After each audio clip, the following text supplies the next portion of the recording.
and welcome to Effective's Top 10 Tips.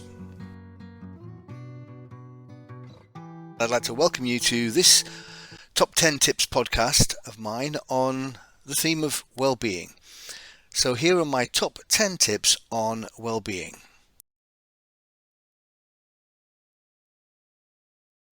Tip number 1.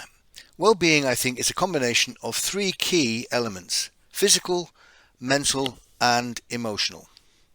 Your overall well-being depends on the extent to which your physical, mental and emotional states are healthy, positive and productive.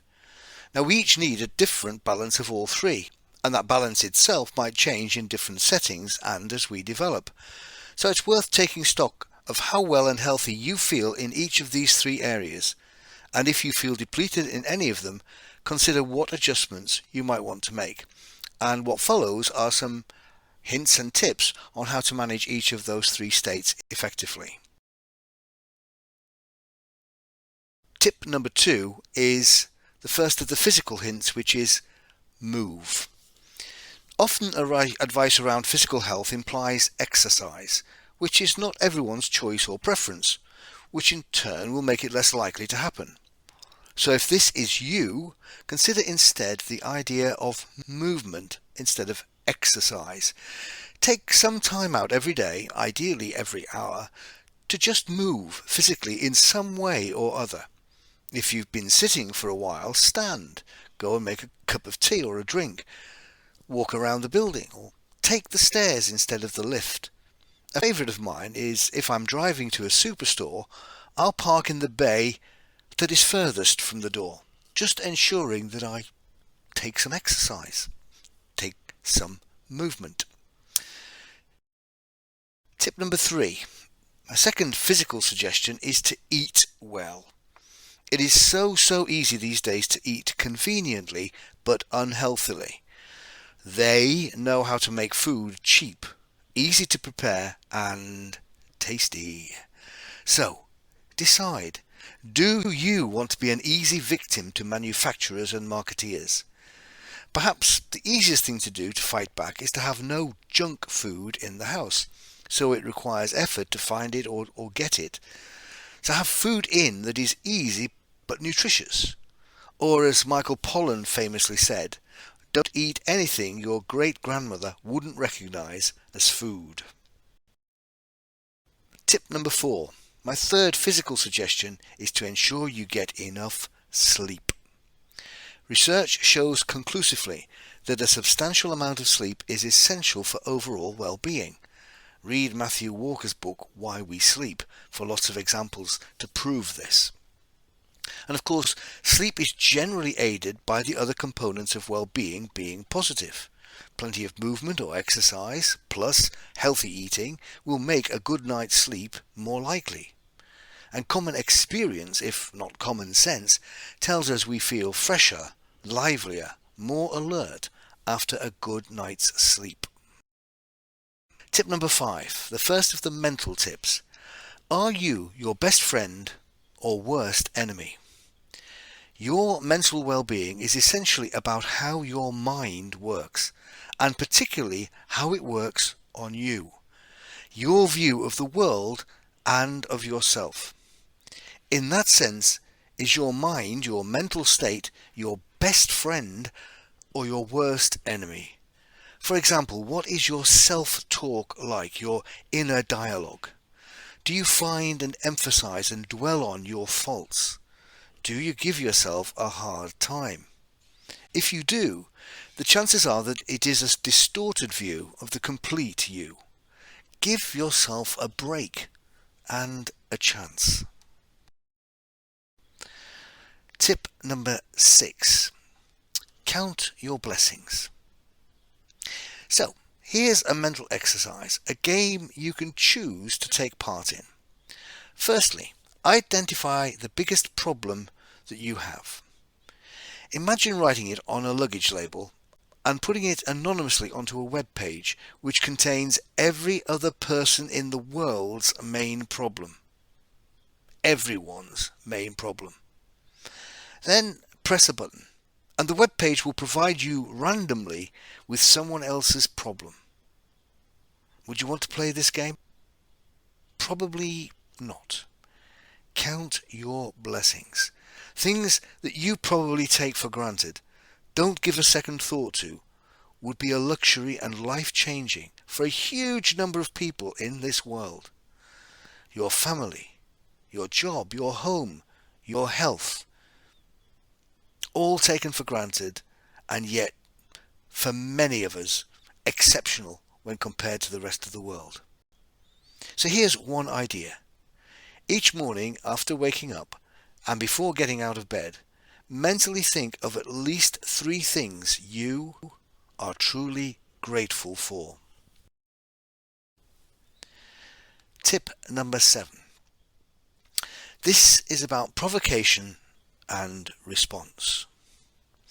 You, like all of us, are likely to be in or moving towards one of 2 positions in life: provocation focused or response focused. If you're provocation focused, you focus on what's wrong with the world that's responsible for your unhappiness, failure or misery.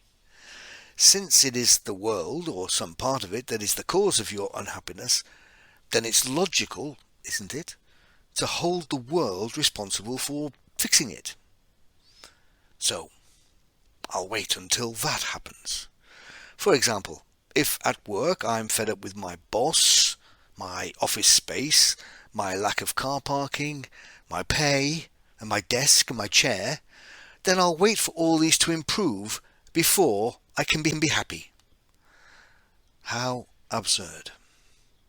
The alternative is to be response focused. Yes, things may not be as I'd wish or prefer them to be, but waiting for them to improve may just not be my best strategy. I'd best not hold my breath. Maybe what will work better is if I do something about it.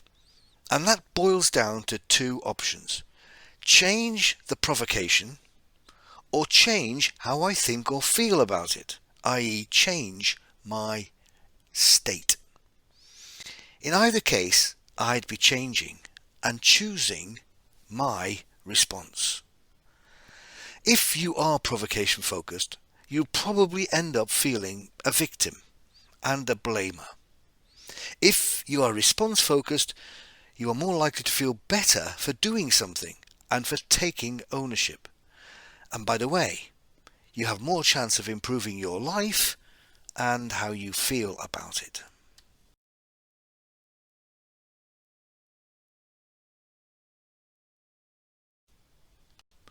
So, tip number 8, and the first of the emotional tips. Beware the hijack. We tend to be in one of 2 states or moving between them: reasonable and emotional. Most of the time we're reasonable. That is our natural default state. But every so often emotion hits us in either direction: positive, such as joy, happiness, excitement, or negative, such as anger, upset, or fear. In either case, emotion hijacks reason. Emotion quite simply takes over and will drive what we think and feel and how we behave. Reason goes out of the window. So the best way of getting rid of negative emotion and returning to reason is to vent, to let off steam, to discharge, but in a safe way and safe place. Tip number 9. It's okay to wallow for a while. Paul McGee, in his excellent book Sumo, compares humans to hippos. Both tend to wallow. He points out that when we feel down, we tend to wallow in self-pity, inertia, and diving under the duvet. The point is, that's okay. We're human and react in this and similar ways to bad news, unhelpful feelings, difficult situations. We seek comfort and avoidance to ease the pain. And then, if we're healthy, have some resilience, we bounce back and start to get on with things again. So, it's okay to wallow for a while. So be a human, not a hippo. See wallowing as an okay indulgence for a while, not an investment forever. And tip number 10. Build a positive environment. In a nutshell, surround yourself with whatever makes you feel good, so long as it is healthy.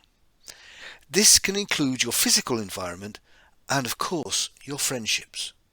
Why would you be friends with anyone who takes you down? So take stock of what you surround yourself with that is down to you, your choice, and choose what feeds your health, not what feeds your pain.